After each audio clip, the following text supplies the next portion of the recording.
cosign law school loans be discharged in bankruptcy? Have you ever wondered about the fate of cosigned law school loans if bankruptcy comes into play? This is a topic that many students and their cosigners need to understand.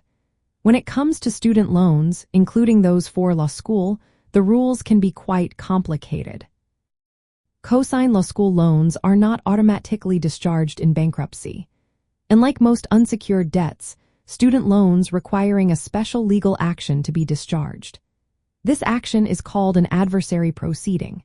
In this process, either the borrower or the cosigner must prove that repaying the loans would create an undue hardship for them and their dependents.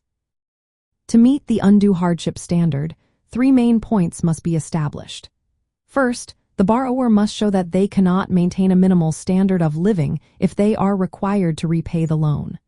Second, this hardship must be expected to continue for a significant portion of the repayment period.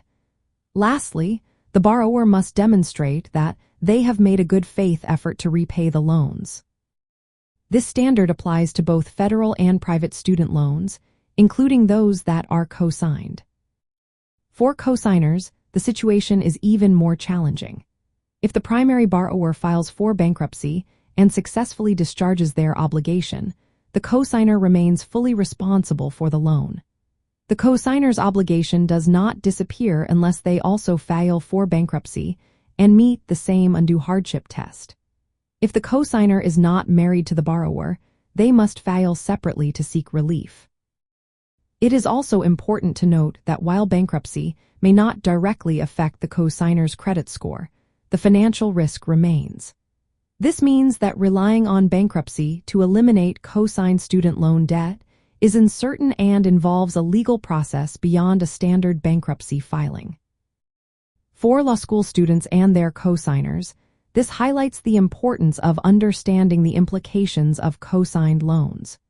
It is advisable to consult with an experienced bankruptcy attorney to navigate the adversary proceeding and fully grasp the legal and financial consequences. In summary, while cosigned law school loans can potentially be discharged in bankruptcy, the process is complex and requires proving undue hardship. Cosigners remain liable unless they also pursue bankruptcy relief under the same standards. Understanding these details can help students and their cosigners make informed decisions about their financial futures.